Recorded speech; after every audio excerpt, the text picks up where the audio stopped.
कि ਜਦੋਂ ਤੁਸੀਂ ਲੋਕਾਂ ਤੇ ਸ਼ੱਕ ਕਰਦੇ ਹੋ ਕਰਪਟ ਹੋਣਗੇ, ਪੰਜਾਬ ਨੂੰ ਕਰਪਸ਼ਨ ਫ੍ਰੀ ਕਰਨ ਦੀ ਗੱਲ ਕਰਦੇ ਹੋ ਤੇ ਉੱਥੇ ਤੁਸੀਂ ਚਲਾਤੇ ਹੈਲਪਲਾਈਨ ਨੰਬਰ ਕਿ ਜੀ ਤੁਸੀਂ WhatsApp ਕਰੋ, ਵੀਡੀਓ ਪਾਓ, ਅਸੀਂ ਐਕਸ਼ਨ ਲਵਾਂਗੇ।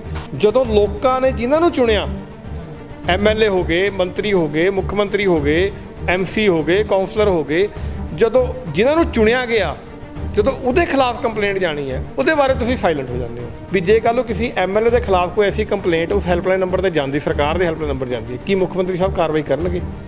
ਉਹ ਮੁੱਖ ਮੰਤਰੀ ਸਾਹਿਬ ਜਿਨ੍ਹਾਂ ਦੀ ਪੰਜਾਬ ਦੀ ਸਰਕਾਰ ਦਿੱਲੀ ਦੇ ਮੁੱਖ ਮੰਤਰੀ ਸਾਹਿਬ ਚਲਾ ਰਹੇ ਹੋਣ, ਜਿਵੇਂ ਤੁਸੀਂ ਖਬਰਾਂ 'ਚ ਦੇਖਿਆ ਕਿ ਚੀਫ ਸੈਕਟਰੀ ਤੱਕ ਜਾ ਕੇ ਦਿੱਲੀ 'ਚ ਹਾਜ਼ਰੀਆਂ ਭਰਦੇ ਨੇ ਤੇ ਉਹ ਉੱਥੇ ਜਾ ਕੇ ਉਹ ਉੱਥੋਂ ਡਾਇਰੈਕਸ਼ਨ ਦਿੰਦੇ ਨੇ ਕਿ MLA ਦੀ ਸ਼ਿਕਾਇਤ ਕਰਨੀ ਹੋਵੇ, ਮੁੱਖ ਮੰਤਰੀ ਦੀ ਵੀ ਸ਼ਿਕਾਇਤ ਕਰਨੀ ਹੋਵੇ, ਇਹ ਚਿੱਠੀ ਹੈ, ਇਹ ਫਾਰਮ ਹੈ, ਇਸ ਨੂੰ ਭਰ ਕੇ ਲੋਕਪਾਲ ਨੂੰ ਜਮ੍ਹਾਂ ਕਰਾਓ। ਜਿਹੜੇ ਨੁਮਾਇੰਦੇ ਆ ਕੇ ਤੁਹਾਡੀ ਟਰਾਂਸਪੋਰਟ ਯੂਨੀਅਨਾਂ 'ਤੇ ਸ਼ਰੇਆਮ ਕਬਜ਼ੇ ਕਰਾ ਰਹੇ ਨੇ, ਕੱਲ੍ਹ ਨੂੰ ਜ਼ਮੀਨਾਂ ਵੀ ਦੱਬਣਗੇ, ਕੱਲ੍ਹ ਨੂੰ ਹੋਰ ਵੀ, ਮੈਂ ਨਹੀਂ ਕਹਿੰਦਾ ਕੋਈ ਕਰੇਗਾ, ਪਰ ਕੱਲ੍ਹ ਨੂੰ ਕੋਈ ਇਹੋ ਜਿਹੀ ਗੱਲ ਕੋਈ ਹਰਕਤ ਕਰਦਾ ਹੈ ਤਾਂ ਤੁਹਾਡੇ ਹੱਥ 'ਚ ਵੀ ਹਥਿਆਰ ਹੈ। ਇਹ ਲੋਕਪਾਲ ਆ। ਜੇ ਲੋਕਾਂ ਨੂੰ ਸਰਕਾਰ ਦਾ ਡਰ ਹੈ ਤਾਂ ਸਰਕਾਰ ਨੂੰ ਵੀ ਲੋਕਾਂ ਦਾ ਡਰ ਹੋਣਾ ਜ਼ਰੂਰੀ ਹੈ। ਉਹ ਲੋਕਪਾਲ ਬਣਾਏਗਾ।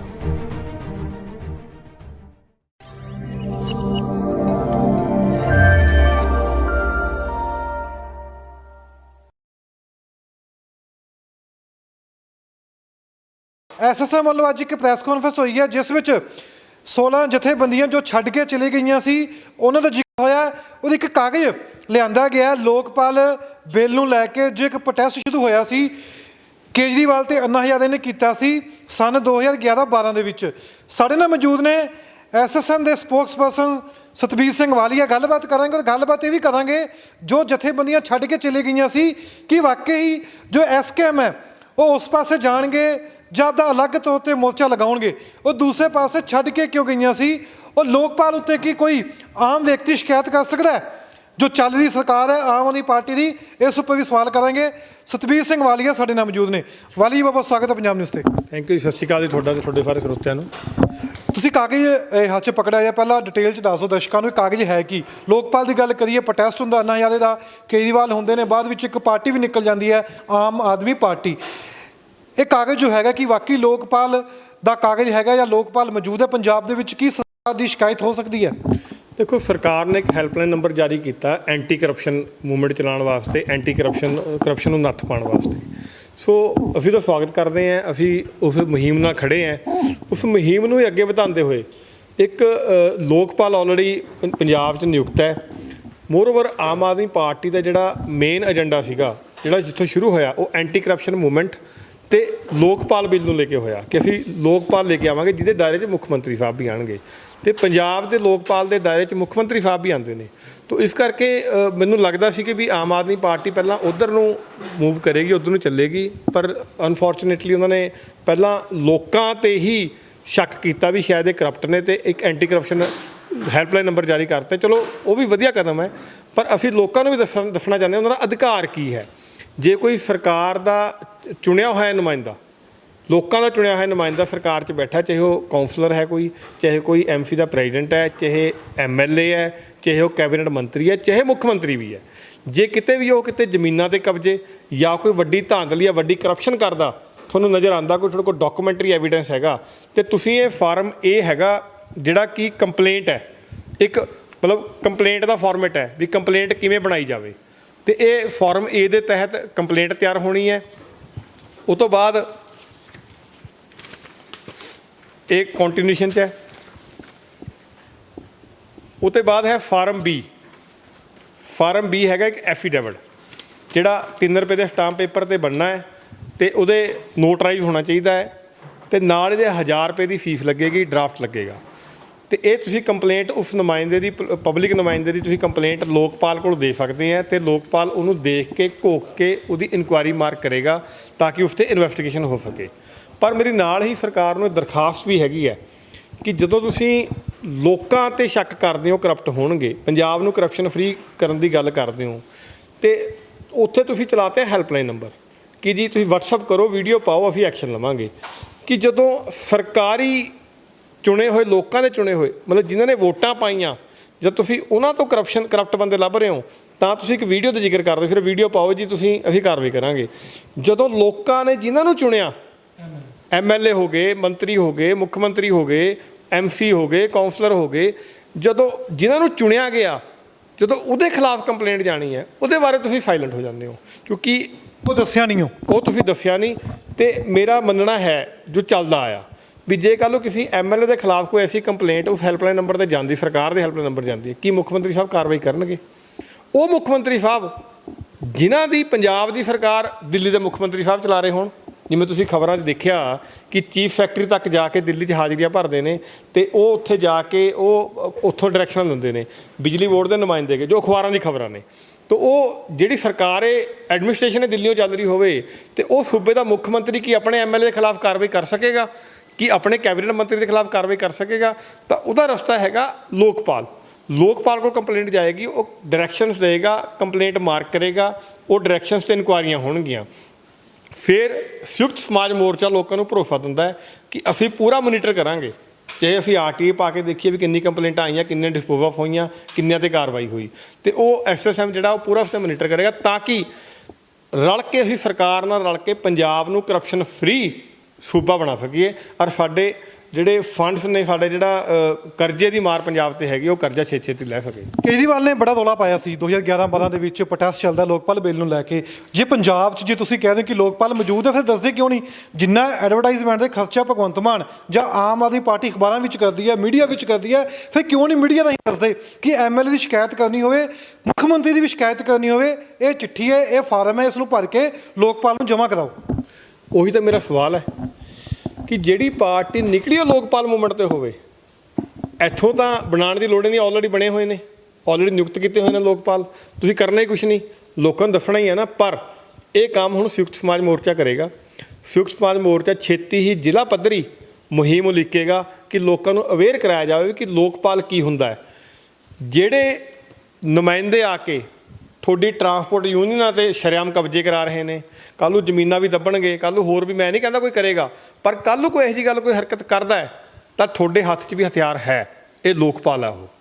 ਤਾਂ ਲੋਕਪਾਲ ਕੋਲ ਜਾ ਕੇ ਤੁਸੀਂ ਸ਼ਿਕਾਇਤ ਕਰ ਸਕਦੇ ਹੋ, ਤਾਂ ਕਿ ਘੱਟੋ ਘੱਟ ਜੇ ਲੋਕਾਂ ਨੂੰ ਸਰਕਾਰ ਦਾ ਡਰ ਹੈ ਤਾਂ ਸਰਕਾਰ ਨੂੰ ਵੀ ਲੋਕਾਂ ਦਾ ਡਰ ਹੋਣਾ ਜ਼ਰੂਰੀ ਹੈ, ਉਹ ਲੋਕਪਾਲ ਬਣਾਏਗਾ। ਹੁਣ ਅਹਿਮ ਸਵਾਲ ਹੈ ਕਿ ਜਥੇਬੰਦੀਆਂ 16 ਜਥੇਬੰਦੀਆਂ SSM ਤੋਂ ਅਲੱਗ ਕਿਉਂ ਹੋ ਗਈਆਂ? ਦੇਖੋ, ਜਿਹੜੀ 16 ਜਥੇਬੰਦੀ ਦਾ ਬਿਆਨ ਆਇਆ, ਪਹਿਲਾਂ 10 ਦਿਨ ਪਹਿਲਾਂ 9 ਜਥੇਬੰਦੀਆਂ ਦਾ ਬਿਆਨ ਆਇਆ ਕਿ ਅਸੀਂ ਤਾਂ ਨਿਊਟਰਲ ਹੋ ਗਏ ਜੀ, ਅਸੀਂ ਕਿਸੇ ਦਾ ਹਿੱਸਾ ਨਹੀਂ ਹੈਗੇ, ਅਸੀਂ ਐਜ਼ ਏ ਮੀਡੀਏਟਰ ਕੰਮ ਕਰਾਂਗੇ। ਅਤੇ ਹੁਣ ਅੱਜ ਅਖਬਾਰਾਂ 'ਚ ਬਿਆਨ ਆਇਆ ਕਿ 16 ਜਥੇਬੰਦੀਆਂ ਅਲੱਗ ਹੋ ਗਈਆਂ। ਪ੍ਰੈਕਟੀਕਲੀ ਗੱਲ ਕਰੀਏ, ਆਫੀਸ਼ੀਅਲੀ ਅੱਜ ਅਲੱਗ ਹੋਈਆਂ ਨੇ, ਬਟ ਅਨਆਫੀਸ਼ੀਅਲੀ ਉਹ ਚੱਲਦੇ ਇਲੈਕਸ਼ਨ 'ਚ ਅਲੱਗ ਹੋ ਚੁੱਕੇ ਸੀਗੇ। ਉਹਨਾਂ ਨੇ ਸਭ ਨੇ 22 ਜਥੇਬੰਦੀਆਂ ਨੇ ਇਕੱਠੇ ਹੋ ਕੇ ਰਾਜੇਵਾਲ ਸਾਹਿਬ ਨੂੰ ਮੁੱਖ ਮੰਤਰੀ ਦਾ ਚਿਹਰਾ ਅਨਾਊਂਸ ਕੀਤਾ, ਕੈਂਡੀਡੇਟ ਸਿਲੈਕਟ ਕੀਤੇ, 6-7 ਕੈਂਡੀਡੇਟ ਉਹਨਾਂ ਨੇ ਵੀ ਦਿੱਤੇ, ਉਹਨਾਂ 'ਚੋਂ 1-2 ਕੈਂਡੀਡੇਟਸ ਨੇ ਵਿਡਰਾਅ ਵੀ ਕੀਤਾ, ਇੱਕ ਦੇ ਕੈਂਡੀਡੇਟ ਨੇ ਚੱਲਦੇ ਇਲੈਕਸ਼ਨ 'ਚ ਆਪਣੇ ਆਪ ਨੂੰ ਵਿਡਰਾਅ ਕੀਤਾ। ਡਿਊਰਿੰਗ ਇਲੈਕਸ਼ਨ ਤੋਂ 15-16 ਦਿਨ ਪਹਿਲਾਂ ਉਹ ਜਥੇਬੰਦੀਆਂ ਆਲਰੇਡੀ SSM 'ਤੇ ਸਾਇਲੈਂਟ ਹੋ ਗਈਆਂ ਸੀਗੀਆਂ। ਉਹਨਾਂ ਨੇ SSM ਵਾਸਤੇ ਇੱਕ ਵੀ ਹਲਕੇ 'ਚ ਵੋਟ ਨਹੀਂ ਮੰਗੀ। ਉਹਨਾਂ ਨੇ ਹਲਕੇ ਦੇ ਲੋਕ ਜਾਣਦੇ ਨੇ ਕਿ ਉਹਨਾਂ ਨੇ ਵੋਟ ਮੰਗੀ ਕਿ ਨਹੀਂ ਮੰਗੀ SSM ਵਾਸਤੇ, ਅਤੇ ਸਾਡੇ ਕੋਲ ਕਈ ਰਿਪੋਰਟਾਂ ਵੀ ਹੈਗੀਆਂ ਵੀ ਜਿੱਥੇ ਉਹਨਾਂ ਨੇ ਬਿਲਕੁਲ ਵੋਟ ਨਹੀਂ ਮੰਗੀ। ਸੋ ਨਾ ਖੜੇ ਕੈਂਡੀਡੇਟ, ਨਾ ਆਪਣੇ ਖੜਾਏ ਕੈਂਡੀਡੇਟਾਂ ਨਾਲ ਵੀ ਨਹੀਂ ਖੜੇ ਹੈਗੇ, ਤਾਂ ਉਹ ਤਾਂ ਕਲੀਅਰ ਹੀ ਹੋ ਗਿਆ। ਬਾਕੀ ਸਾਡੇ ਪਰਿਵਾਰ ਦਾ ਹਿੱਸਾ ਨੇ, ਅਸੀਂ ਉਹਨਾਂ ਦਾ ਕੋਈ ਵੀ ਉਹ ਕਦਮ ਚੱਕਦੇ ਹਾਂ, ਅਸੀਂ ਉਹਦਾ ਸਵਾਗਤ ਕਰਦੇ ਹਾਂ। ਉਮੀਦ ਕਰਦੇ ਹਾਂ ਵੀ ਅੱਗੇ ਜਿਵੇਂ ਜਿਵੇਂ SSM ਦਾ ਦਾਇਰਾ ਵੱਧਦਾ ਜਾਏਗਾ ਕਿ ਸ਼ਾਇਦ ਉਹ ਦੁਬਾਰਾ ਫੇਰ SSM ਨੂੰ ਇੱਕ ਅੱਜ ਤਾਂ ਬਦਲਾਵ ਦੀ ਦੇਖ ਰਹੇ ਨੇ ਵੀ ਸ਼ਾਇਦ ਬਦਲਾਵ ਆਇਆ, ਕੋਈ ਵੱਡੀ ਪੰਜਾਬ 'ਚ ਸੁਧਾਰ ਹੋਏਗਾ। ਜੇ ਕਿਤੇ ਬਦਲਾਵ ਫੋਕਾ ਨਿਕਲ ਗਿਆ, ਸ਼ਾਇਦ ਉਹ ਸਾਡੇ ਭਰਾ ਜਿਹੜੇ ਸਾਡੇ ਪਰਿਵਾਰਿਕ ਮੈਂਬਰ ਹੈ ਮੁੜ ਕੇ ਸਾਡੇ 'ਚ ਆ ਜਾਣ। ਅਤੇ ਮੋਰ ਓਵਰ ਉਹਨਾਂ ਨੇ ਇਹ ਜ਼ਰੂਰ ਸਾਡੇ ਵਾਸਤੇ ਇੱਕ ਵਧੀਆ ਕੰਮ ਕਰਦੇ ਆ, ਮੈਂ ਧੰਨਵਾਦ ਵੀ ਕਰਦਾ ਉਹਨਾਂ ਦਾ, ਕਿ ਲੋਕਾਂ 'ਚ ਇੱਕ ਪਰਸੈਪਸ਼ਨ ਤਿਆਰ ਸੀ ਕਿ SSM ਸਿਰਫ ਕਿਸਾਨਾਂ ਦੀ ਪਾਰਟੀ ਹੈ, ਜਦਕਿ ਨਾਮ SSM ਦਾ ਸੰਯੁਕਤ ਸਮਾਜ ਮੋਰਚਾ ਪੂਰੇ ਸਮਾਜ ਦੀ ਪਾਰਟੀ ਹੈ। ਅਤੇ ਉਹਨਾਂ ਦੇ ਇਸ ਕਦਮ ਨਾਲ ਸਾਨੂੰ ਇਹ ਫਾਇਦਾ ਜ਼ਰੂਰ ਹੋਇਆ ਕਿ ਲੋਕਾਂ 'ਚ ਹੁਣ ਉਹ ਪਰਸੈਪਸ਼ਨ ਟੁੱਟ ਗਈ, ਜਿਹੜੀ ਅਸੀਂ ਬਾਰ-ਬਾਰ ਲੋਕਾਂ ਨੂੰ ਕਹਿੰਦੇ ਸੀਗੇ ਵੀ ਅਸੀਂ ਸਮਾਜ, ਪੂਰੇ ਸਮਾਜ ਦੀ ਪਾਰਟੀ ਹੈ, ਅਤੇ ਲੋਕਾਂ 'ਚ ਹੁਣ ਪਰਸੈਪਸ਼ਨ ਟੁੱਟ ਗਈ ਵੀ ਦੇਖੋ ਜੀ ਮੈਕਸਿਮਮ ਜਥੇਬੰਦੀਆਂ ਤਾਂ SSM ਤੋਂ ਬਾਹਰ ਹੋ ਗਈਆਂ, ਅਤੇ ਹੁਣ ਅਸੀਂ ਵਧੀਆ ਤਰੀਕੇ ਨਾਲ ਇੱਕ ਪੂਰੇ ਸਮਾਜ ਨੂੰ ਨਾਲ ਲੈ ਕੇ ਇਸ ਪੋਲੀਟੀਕਲ ਆਊਟਫਿਟ ਜਿਹੜਾ SSM ਹੈਗਾ ਇਹਨੂੰ ਤਿਆਰ ਕਰਾਂਗੇ, ਇਹਦਾ ਢਾਂਚਾ ਤਿਆਰ ਕਰਾਂਗੇ, ਇਹਦੇ ਨਾਲ ਹਰ ਸਮਾਜ ਦੇ ਲੋਕਾਂ ਨੂੰ ਜੋੜਾਂਗੇ ਤਾਂ ਕਿ ਪੰਜਾਬ ਦੀ ਆਪਣੀ ਇੱਕ ਖੇਤਰੀ ਪਾਰਟੀ ਅਤੇ ਆਪਣੀ ਇੱਕ ਵਧੀਆ ਧਿਰ ਜਿਹੜੀ ਤਿਆਰ ਹੋ ਸਕੇ। ਹੁਣ ਅਹਿਮ ਸਵਾਲ ਹੁੰਦਾ ਕਿ ਜਿਹੜੇ 16 ਜਥੇਬੰਦੀਆਂ ਟੁੱਟ ਕੇ ਗਈਆਂ ਨੇ, ਇਹ ਨਾਲ ਹੈਗੀਆਂ ਸੀ ਜਦੋਂ ਇਲੈਕਸ਼ਨ ਹੋਏ ਨੇ। ਇਲੈਕਸ਼ਨ ਤੋਂ ਪਹਿਲਾਂ ਵੀ ਇੱਕ ਤੁਸੀਂ ਪ੍ਰੈਸ ਕਾਨਫਰੰਸ ਕੀਤੀ ਸੀ, 36 ਸੈਕਟਰ ਹੋਈ ਸੀ, ਅੱਜ ਅਲੱਗ ਹੋ ਚੁੱਕੀਆਂ ਨੇ। ਕੀ ਹੁਣ ਉਹਨਾਂ ਨੂੰ ਪਤਾ ਲੱਗ ਗਿਆ ਜਾਂ ਹਾਲੇ ਤੱਕ ਤੁਹਾਨੂੰ ਸਮਝ ਨਹੀਂ ਲੱਗੀ ਜੋ ਉਹ ਕਹਿੰਦੇ ਨੇ ਕਿ ਵੋਟਾਂ ਦਾ ਹੀ ਨਹੀਂ, ਹੱਲ ਹੋਣੇ ਨੇ ਅੰਦੋਲਨ ਰਾਹੀਂ। ਦੇਖੋ ਅੰਦੋਲਨ ਰਾਹੀਂ ਹੱਲ ਲੰਬੀ ਚ ਕਢਾ ਦਾ ਨਿਕਲ ਗਿਆ ਹੱਲ। ਗੁਲਾਬੀ ਸੁੰਡੀ ਤੇ ਸਾਡੇ ਕਿਸਾਨ ਭਰਾ ਆਪਣਾ ਮੁਆਵਜ਼ਾ ਲੈਣ ਵਾਸਤੇ ਗਏ ਸੀ ਤੇ ਜੋਸ਼ ਨਾਲ ਪੂਰੇ ਜ਼ੋਰ ਨਾਲ ਜਿਹੜੀ ਸਰਕਾਰ ਬਣਾਈ ਉਹਨਾਂ ਨੇ ਇਕੱਠੇ ਹੋ ਕੇ ਤੇ ਉਹੀ ਸਰਕਾਰ ਨੇ ਡਾਂਗਾ ਵੀ ਮਾਰੀਆਂ, ਪਰਚੇ ਵੀ ਦਰਜ ਕਰੇ। ਸੋ ਅਸੀਂ ਤਾਂ ਪਹਿਲਾਂ ਵੀ ਕਹਿੰਦੇ ਸੀ, ਅੱਜ ਵੀ ਕਹਿੰਦੇ ਹਾਂ ਕਿ ਅਸੀਂ ਹਮੇਸ਼ਾ ਕਿਸਾਨ ਹੱਥ ਅੱਡਣ ਵਾਲਾ ਕਿਉਂ ਬਣੇ, ਅਸੀਂ ਵੰਡਣ ਵਾਲੇ ਕਿਉਂ ਨਹੀਂ ਬਣ ਸਕਦੇ। ਅੱਜ ਫਾਈਲੋਂ 'ਤੇ ਲੰਬੀ ਲਾਈਨਾਂ ਲੱਗੀਆਂ ਹੋਈਆਂ, ਅਸੀਂ ਹੱਥ ਅੱਡ ਰਹੇ ਨਾ, ਅਸੀਂ ਵੰਡਣ ਵਾਲੇ ਕਿਉਂ ਨਾ ਬਣੀਏ। ਜੇ ਸਰਕਾਰ ਆਪਣੀ ਸਰਕਾਰ ਹੁੰਦੀ, ਕਿਸਾਨਾਂ ਦੀ ਆਪਣੀ ਸਰਕਾਰ ਹੁੰਦੀ, ਸਾਨੂੰ ਫਾਈਲੋਂ ਮੂਹਰੇ ਖੜ੍ਹਨ ਦੀ ਲੋੜ ਸੀਗੀ। ਸਾਡੀ ਆਪਣੀ ਬਾਰਦਾਨਾ ਟਾਈਮ ਸਿਰ ਪਹੁੰਚਿਆ ਹੁੰਦਾ, ਸਾਡੀ ਆਪਣੀਆਂ ਮੰਡੀਆਂ ਇੰਨੀਆਂ ਸਟਰੋਂਗ ਹੁੰਦੀਆਂ ਕਿ ਅਸੀਂ ਕਿਸੇ ਨੂੰ ਫਾਈਲੋਂ ਤੱਕ ਜਾਣ ਨਹੀਂ ਦਿੰਦੇ। ਦੂਜੀ ਗੱਲ, ਜਿਹੜੀ ਕਣਕ ਦੀ ਘਾਟ ਹੋਈ ਹੈ, ਝਾੜ ਘੱਟ ਹੋਇਆ, ਮੁਆਵਜ਼ਾ ਮਿਲਦਾ, ਸਭ ਕੁਝ ਹੁੰਦਾ। ਅਤੇ ਪਿਛਲੀ ਸਰਕਾਰ 616 ਕਰੋੜ ਦਾ ਮੁਆਵਜ਼ੇ ਦੀ ਅਨਾਊਂਸਮੈਂਟ ਕਰ ਗਈ ਸੀਗੀ। 101 ਕਰੋੜ ਦਾ ਮੁਆਵਜ਼ਾ ਦੇ ਕੇ ਉਦੋਂ ਪਤਾ ਨਹੀਂ ਕਿੰਨਿਆਂ ਕੁ ਨੂੰ ਦਿੱਤਾ, ਅੱਜ ਫਿਰ ਵੀ ਧਰਨੇ ਲੱਗ ਰਹੇ, ਮੁਆਵਜ਼ਾ ਨਹੀਂ ਮਿਲਿਆ ਗੁਲਾਬੀ ਸੁੰਡੀ ਵਾਲਾ। ਅਤੇ ਇਹ ਤਾਂ ਜੇ ਹੁਣ ਤੁਸੀਂ ਹੱਥ ਅੱਡਣ ਵਾਲੇ ਬਣਨਾ ਹੈ ਅਤੇ ਇਸ 'ਚ ਮੈਂ ਤਾਂ ਕੁਛ ਨਹੀਂ ਕਹਿ ਸਕਦਾ। ਪਰ ਫਿਰ ਵੀ ਸਾਡੇ ਆਪਣੇ ਨੇ, ਸਾਡੇ ਭਰਾ ਨੇ। ਕਦੇ ਵੀ ਕੋਈ ਵੀ ਵੱਡਾ ਅੰਦੋਲਨ ਉਲੀਕਿਆ ਜਾਊਗਾ ਤਾਂ ਐਸੋਸੀਏਸ਼ਨ ਉਹਨਾਂ ਦੇ ਨਾਲ ਖੜੀ ਹੋਏਗੀ।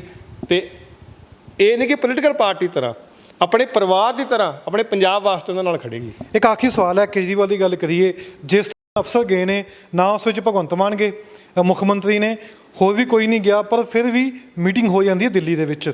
ਹੁਣ ਇਸ ਉੱਪਰ ਸਿਆਸੀ ਪਾਰਟੀਆਂ ਨੂੰ ਇਤਰਾਜ਼ ਨੇ, ਜੋ ਵਿਰੋਧੀ ਧਿਰ ਵਿੱਚ ਹੈਗੀਆਂ ਨੇ, ਉਹ ਕਹਿੰਦੇ ਨੇ ਕਿ ਕੇਜਰੀਵਾਲ ਕਿਉਂ ਮੀਟਿੰਗ ਕਰ ਰਹੇ ਨੇ ਪੰਜਾਬ ਦੇ ਅਫਸਰਾਂ ਦੇ ਨਾਲ। ਹੁਣ ਇਸ ਨੂੰ ਕਿੱਦਾਂ ਦੇਖਣਾ ਚਾਹੀਦਾ? ਜੋ ਪਹਿਲਾਂ ਵੀ ਚਰਚਾ ਹੁੰਦੀ ਸੀ ਕਿ ਦਿੱਲੀ ਦੇ ਵਿੱਚੋਂ ਹੀ ਪਾਰਟੀਆਂ ਚੱਲਦੀਆਂ ਨੇ, ਚਾਹੇ ਕਿਸੇ ਵੀ ਸੂਬੇ ਦੀਆਂ ਹੋਣ, ਕਿ ਪੰਜਾਬ ਦਾ ਚਿਹਰਾ ਵੀ ਮੁੱਖ ਮੰਤਰੀ ਦਾ ਦਿੱਲੀ ਵਿੱਚੋਂ ਆਇਆ ਕਿ ਦਿੱਲੀ ਹੀ ਪਾਰਟੀ ਨੂੰ ਚਲਾਊਗੀ। ਦੇਖੋ, ਸਭ ਤੋਂ ਵੱਡੀ ਗੱਲ ਇਹ ਹੈ ਕਿ ਬਾਰ-ਬਾਰ ਆਮ ਆਦਮੀ ਪਾਰਟੀ ਕਹਿੰਦੀ 70 ਸਾਲ 'ਚ ਪੰਜਾਬ ਦਾ ਆ ਨਹੀਂ ਹੋਇਆ, 70 ਸਾਲ ਦੇਸ਼ 'ਚ ਆ ਨਹੀਂ ਹੋਇਆ। ਅਤੇ ਮੈਂ ਤਾਂ ਇਹ ਕਹੂੰਗਾ ਵੀ 73-74 ਸਾਲਾਂ 'ਚ ਕਦੀ ਇਹ ਵੀ ਨਹੀਂ ਹੋਇਆ ਕਿ ਦੂਜੇ ਸਟੇਟ ਦਾ ਮੁੱਖ ਮੰਤਰੀ ਦੂਜੇ ਸਟੇਟ ਦੀ ਸਰਕਾਰ ਨੂੰ ਚਲਾਵੇ ਐਡਮਿਨਿਸਟ੍ਰੇਟਿਵ ਲੈਵਲ 'ਤੇ। ਦੇਖੋ, ਦਿੱਲੀ ਤੋਂ ਪੋਲੀਟੀਕਲ ਪਾਰਟੀਆਂ, ਕਾਂਗਰਸ ਵੀ ਹੈ, BJP ਹੈ, ਆਮ ਆਦਮੀ ਪਾਰਟੀ ਵੀ ਹੈ, ਪੋਲੀਟੀਕਲ ਅਫੇਅਰ 'ਚ ਉਹਨਾਂ ਦਾ ਦਖਲ ਕਰਨਾ ਬਣਦਾ ਹੈ ਕਿਉਂਕਿ ਉਹ ਪਾਰਟੀ ਦਿੱਲੀ ਬੇਸਡ ਨੇ।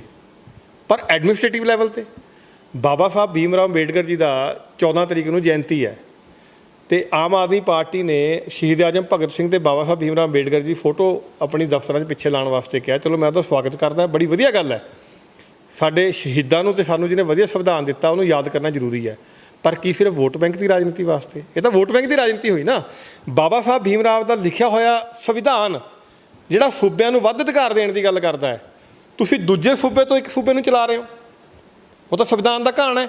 ਇਹਦਾ ਮਤਲਬ ਤੁਸੀਂ ਬਾਬਾ ਸਾਹਿਬ ਦੀ ਫੋਟੋ ਨੂੰ ਸਿਰਫ ਆਪਣੇ ਰਾਜਨੀਤਿਕ ਹਿੱਤਾਂ ਅਤੇ ਵੋਟ ਬੈਂਕ ਵਾਸਤੇ ਯੂਜ਼ ਕਰ ਰਹੇ ਹੋ, ਪਰ ਜਿਹੜਾ ਉਹਨਾਂ ਦਾ ਲਿਖਿਆ ਹੋਇਆ ਸੰਵਿਧਾਨ ਹੈ ਉਹਦਾ ਤੁਸੀਂ ਘਾਣ ਕਰ ਰਹੇ ਹੋ। ਇਹ ਗਲਤ ਹੈ ਬਿਲਕੁਲ। ਮੈਨੂੰ ਦਿਖਾ ਦਿਓ ਸੰਵਿਧਾਨ 'ਚ ਕਿਤੇ ਲਿਖਿਆ ਹੋਵੇ ਕਿ ਭਾਈ ਦੂਜੇ ਸੂਬੇ ਦਾ ਮੁੱਖ ਮੰਤਰੀ ਦੂਜੇ ਸੂਬੇ ਦੀ ਸਰਕਾਰ ਚਲਾ ਸਕਦਾ ਹੈ ਕਿਤੇ ਲਿਖਿਆ ਹੋਇਆ? ਤੁਹਾਨੂੰ ਦਿੱਲੀ ਦਾ ਮੁੱਖ ਮੰਤਰੀ ਬਣਾਓ, ਤੁਸੀਂ ਦਿੱਲੀ ਸਰਕਾਰ ਚਲਾਓ। ਤੁਸੀਂ ਪੰਜਾਬ ਦੀ ਪੋਲੀਟੀਕਲ ਅਫੇਅਰ 'ਚ ਇੰਟਰਫੇਅਰ ਕਰੋ, ਕਿਸੇ ਨੂੰ ਕੋਈ ਇਤਰਾਜ਼ ਨਹੀਂ ਹੈ। ਪਰ ਪੰਜਾਬ ਸਰਕਾਰ ਦੇ ਐਡਮਿਨਿਸਟ੍ਰੇਟਿਵ ਕੰਮਾਂ 'ਚ ਇਹਦਾ ਮਤਲਬ ਜਿਹੜੀ ਟਰਾਂਸਪੋਰਟ ਅਤੇ ਟਰਾਂਸਫਰ ਪੋਸਟਿੰਗ ਹੋ ਰਹੀਆਂ ਹੈ ਉਹ ਵੀ ਦਿੱਲੀੋਂ ਹੋ ਰਹੀਆਂ ਨੇ। ਕੀ ਸਾਡੇ ਪੰਜਾਬ ਸੂਬੇ ਦਾ ਮੁੱਖ ਮੰਤਰੀ ਫਿਰ ਰਬੜ ਸਟੈਂਪ ਹੈ? ਸਿਆਸੀ ਪਾਰਟੀਆਂ ਕਹਿ ਰਹੀਆਂ ਨੇ ਵਿਰੋਧੀ ਧਿਰ ਵਾਲੀਆਂ, ਦੇਖੋ ਵੀ ਰਬੜ ਸਟੈਂਪ ਹੈਗਾ, ਆ ਗਏ ਨੇ ਬਿਆਨ। ਮੈਂ ਤੁਹਾਨੂੰ ਉਹੀ ਤਾਂ ਕਹਿ ਰਿਹਾ ਨਾ, ਇਹ ਤਾਂ ਕਲੀਅਰ ਹੀ ਹੋ ਗਿਆ ਨਾ। ਜਦ ਪੰਜਾਬ ਦੇ ਫੈਸਲੇ ਪੋਲੀਟੀਕਲ ਪਾਰਟੀ ਦੇ ਫੈਸਲੇ ਨਹੀਂ, ਪੋਲੀਟੀਕਲ ਪਾਰਟੀ ਦੇ ਹੁੰਦੇ ਸਾਨੂੰ ਕੋਈ ਇਤਰਾਜ਼ ਨਾ ਹੁੰਦਾ। ਪੰਜਾਬ ਦੇ ਐਡਮਿਨਿਸਟ੍ਰੇਟਿਵ ਫੈਸਲੇ, ਸਰਕਾਰੀ ਫੈਸਲੇ ਦਿੱਲੀ ਦਰਬਾਰ 'ਚ ਹੋ ਰਹੇ ਨੇ। ਇਸ ਤੋਂ ਵੱਡਾ ਘਾਣ ਪੰਜਾਬ ਦਾ, ਮੈਨੂੰ ਲੱਗਦਾ ਇਸ ਤੋਂ ਵੱਡੀ ਗੁਲਾਮੀ ਪੰਜਾਬੀਆਂ ਵਾਸਤੇ ਹੋ ਨਹੀਂ ਸਕਦੀ। ਤੁਸੀਂ ਸਾਰੀ ਗੱਲਬਾਤ ਸੁਣੀਏ। ਸਾਡੇ ਨਾਲ ਮੌਜੂਦ ਸਨ ਸਤਬੀਰ ਸਿੰਘ ਵਾਲੀਆ। ਇੰਟਰੋ ਕਰਨ ਦਾ ਮਕਸਦ ਇਹੀ ਸੀ ਕਿ ਅੱਜ ਇੱਕ ਪ੍ਰੈਸ ਕਾਨਫਰੰਸ ਹੋਈ ਹੈ ਜਿਸ ਵਿੱਚ ਕਹਿ ਰਹੇ ਸਨ 16 ਜਥੇਬੰਦੀਆਂ ਕਿਉਂ ਛੱਡ ਕੇ ਗਈਆਂ, ਅਤੇ ਅਹਿਮ ਸਵਾਲ ਹੈ ਕਿ ਆਮ ਆਦਮੀ ਪਾਰਟੀ ਪੰਜਾਬ ਦੀ ਸਰਕਾਰ ਵਿੱਚ ਕਿਉਂ ਦਖਲ ਦੇ ਰਹੀ ਹੈ, ਦਿੱਲੀ ਵਾਲੇ ਕਿਉਂ ਦਖਲ ਦੇ ਰਹੇ ਨੇ ਪੰਜਾਬ ਦੇ ਵਿੱਚ, ਕਿਉਂਕਿ ਕਈ ਅਫਸਰ ਪਹੁੰਚ ਗਏ ਨੇ ਦਿੱਲੀ ਪਰ ਮੁੱਖ ਮੰਤਰੀ ਉਸ ਵਿੱਚ ਮੌਜੂਦ ਨਹੀਂ ਸਨ।